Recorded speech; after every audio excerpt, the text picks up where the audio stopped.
को मेरा नमस्कार। My self doctor Hiteshi Kundu from Jairam hospital Narwana. और आज आप लोगों के साथ हम एक छोटी सी इंफॉर्मेशन शेयर करना चाहेंगे डेंटल इम्प्लांट्स के बारे में। आखिर डेंटल इम्प्लांट्स होते क्या है और ये किस तरीके का ट्रीटमेंट ऑप्शन है, किन मरीजों में हम ये दे सकते हैं, किन के लिए बेस्ट है।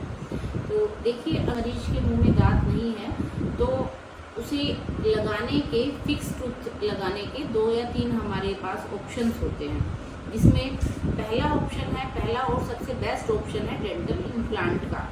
और दूसरा ऑप्शन अगर हम बात करें तो वो फिक्स ब्रिज का होता है। तो यहाँ पर हम कंपेयर कर सकते हैं फिक्स ब्रिज के ऑप्शन को डेंटल इम्प्लांट के ऑप्शन के साथ। फिक्स ब्रिज में क्या होता है कि हम एडजेसेंट टूथ का सपोर्ट लेके, जो आजू बाजू के दोनों दांत हैं उनका सपोर्ट लेके हम बीच में जो मिसिंग टूथ है वो पेशेंट का लगा देते हैं। ठीक है, इसमें क्या होता है कि एडजेसेंट टूथ की हमें कटिंग करनी पड़ती है, अननेसेसरली कटिंग करनी पड़ती है, क्योंकि और दूसरा कोई ऑप्शन नहीं है वहाँ पे फिक्स दांत लगाने का।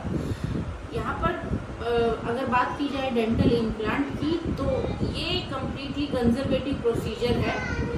इसमें एडजेसेंट टूथ को हमें कोई हार्म नहीं करना होता, ना ही कोई हमें उनको कटिंग करनी होती।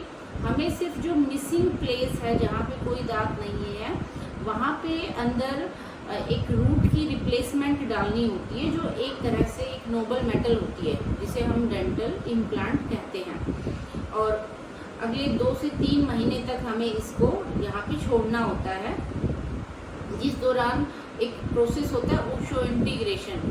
तो जो डेंटल इम्प्लांट का जो मेटल होता है वो हमारी नेचुरल बोन के साथ पूरी तरह से इंटीग्रेट हो जाता है, उसके साथ अडेप्ट हो जाता है।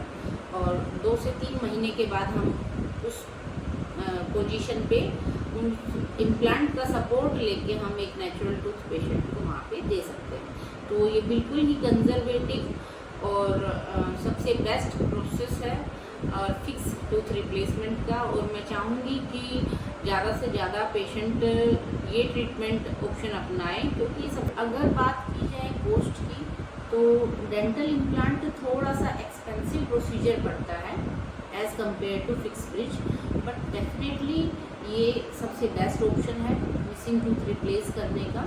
तो अगर एक कॉस्ट हमारा बैरियर नहीं है एक अच्छी डेंटल ट्रीटमेंट लेने के लिए, तो डेफिनेटली हमें डेंटल इम्प्लांट की तरफ जाना चाहिए। बस मैं यही बात आप लोगों के साथ शेयर, ऐसी ही कुछ और जानकारियाँ हम आप लोगों के साथ टाइम टू टाइम शेयर करते रहेंगे। Thank you very much.